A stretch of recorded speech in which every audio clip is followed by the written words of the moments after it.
안녕하세요 훈련생 여러분. 이번 시간에는 대인관계 기술 훈련으로 자기인식을 주제로 수업을 진행해 보겠습니다.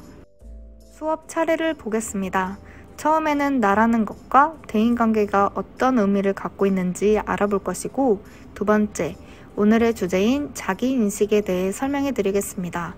세 번째는 배운 내용들을 바탕으로 해서 활동들을 하며 수업을 마무리하겠습니다.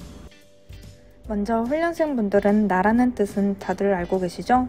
나라는 것은 남이 아니라 자기 자신을 말하고 있어요. 그리고 대인관계 뜻은 사람을 대하고 사귀는 일입니다. 두 번째, 자기인식이란 무엇일까요? 자기인식은 자신의 감정, 생각, 행동 등을 알게 되는 것입니다. 자기인식에도 종류가 있는데요. 간단하게 살펴보자면 개인 자기인식과 공공 자기인식이 있습니다. 개인 자기인식은 다른 사람은 알 수 없는 자기 스스로에 대해 무엇인가를 알게 되는 것이에요. 설명만 들었을 땐 이해가 잘 안 가죠? 예시를 들면 우리가 면접을 기다리고 있는데 심장이 두근두근 거리는 거예요. 내가 심장이 두근거린다는 것을 다른 사람들은 알 수 있을까요? 아니죠. 다른 사람은 나의 상태를 모르잖아요. 그래서 나는 긴장을 풀기 위해 심호흡을 하고 차분하게 말하면 괜찮을 거야 라고 생각하면서 진정을 합니다. 이렇게 나의 감정과 상태들을 내가 알게 되는 것을 개인 자기인식이라고 합니다. 두 번째, 공공 자기인식이 있는데요. 공공 자기인식은 다른 사람들이 자신을 어떻게 보는지 스스로 알게 되는 것을 말합니다. 예시를 들면 공공장소에서 제가 전화로 친구와 시끄럽게 떠들고 있어요. 그런데 옆에 사람을 보니 표정이 어떤가요? 네, 불편한 표정으로 저를 바라보고 있죠? 그래서 저는 내가 시끄러워서 저렇게 바라보는 거구나. 내가 조용히 해야겠다 라고 생각을 하게 되는 거죠. 이렇게 나의 행동으로 인해 다른 사람이 자신을 어떻게 보는지 스스로 알게 되는 것을 공공 자기인식이라고 합니다. 자기인식에 대해 더 자세히 알아볼게요. 개인 자기인식 예시를 다시 살펴보겠습니다. 먼저 면접을 보기 위해 저는 기다리고 있습니다. 심장이 쿵쾅거리네요. 이때 나의 기분은 어떻고 나는 어떻게 행동해야 할까요? 기분부터 살펴봅시다.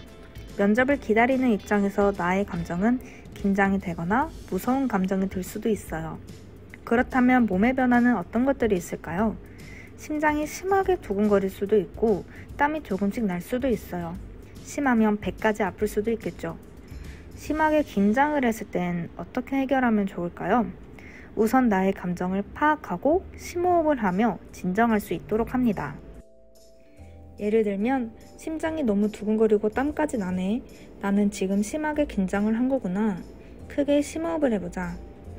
차분하게 말을 하면 면접은 잘 볼 수 있을 거야 라고 생각을 하며 이겨낼 수 있을 거예요. 다음은 공공 자기인식 예시를 다시 살펴보겠습니다. 버스에서 큰 목소리로 친구와 전화를 하고 있었어요.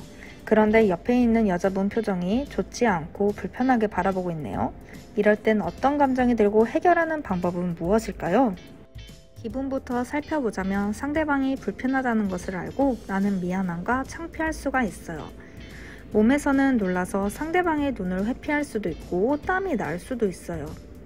이 상황을 해결하기 위해선 내가 한 행동과 상대방의 감정을 파악하고 조용히 해야 합니다. 예를 들면 내 옆에 있는 여자분이 나를 보면서 표정이 좋지 않네. 내가 통화를 시끄럽게 해서 불쾌하구나. 전화를 끊어야겠다. 이렇게 하면 됩니다. 그렇다면 자기인식을 하면 좋은 점들이 무엇이 있을까요? 자기인식을 하면 자신의 감정에 대해 이야기하고 이해할 수 있습니다. 그리고 자신의 행동이 다른 사람들에게 어떻게 영향을 미치는지 알 수도 있습니다. 세 번째, 자신의 강점과 약점을 알 수 있습니다. 네 번째, 다른 사람의 필요성과 감정을 알 수 있습니다.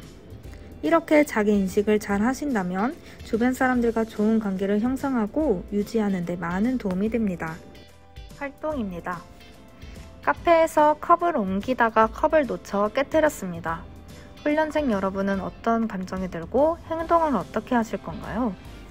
기분부터 살펴보자면 당황할 수 있고 걱정할 수도 있고 놀랄 수도 있습니다. 몸의 변화로는 심장이 두근거리고 눈이 커질 수 있습니다. 이럴 때 행동 방법으로는 흥분하지 않고 상사에게 상황을 전달합니다. 그리고 안전하게 컵을 치웁니다. 예를 들면, 컵을 깨트렸네. 너무 놀랐어. 먼저 사장님에게 말씀드리고 조심히 치워야겠다 라고 할 수 있습니다. 두 번째 예시입니다. 오랜만에 친구를 만났습니다. 반가운 마음에 안으려고 했는데 친구가 몸을 살짝 뒤로 물러섰습니다. 나와 친구는 어떤 감정이 들고 나는 어떻게 대처할 건가요? 감정을 살펴보면 어색할 수도 있고 친구에게 미안함을 느낄 수 있습니다. 상대방의 감정은 갑자기 안으려는 행동에 놀랄 수도 있고 불쾌감을 느낄 수 있습니다. 행동 방법으로는 나는 상대방이 안고 싶지 않다는 것을 파악하고 안지 않아야 합니다. 예를 들면 앉는 것은 별로 좋아하지 않는 것 같구나. 손인사만 해야겠어. 앞으로 친구들에게 안아도 되는지 물어보고 안아야겠다 라고 할 수 있습니다. 훈련생 여러분도 같이 생각해 봅시다. 첫 번째, 회사에 출근을 하는데 지각을 했습니다. 심장이 두근거리고 땀이 납니다. 어떤 감정이 들고 어떻게 대처해야 할까요? 회사에서 물건을 옮기는데 나는 앉아서 쉬고 동료만 물건을 옮기고 있습니다. 동료가 인상을 쓰면서 하고 있습니다. 동료와 나는 어떤 감정이 들고 어떻게 대처해야 할까요? 마지막 활동은 훈련생분들도 직접 생각해 봅시다. 여러분은 어떻게 하실 건지 생각해 보시고 글로 작성해 주세요. 이번 시간은 좀 어려울 수도 있는데 훈련생 여러분 잘 따라오셨나요? 나의 감정과 행동들을 내가 알고 있어야 올바른 대인관계를 유지하고 대처할 수 있어요. 나에 대해 알아가는 것은 쉽지 않지만 노력해서 좋은 관계를 유지할 수 있는 훈련생들이 되길 바랍니다. 모두들 다음 시간에 만나요.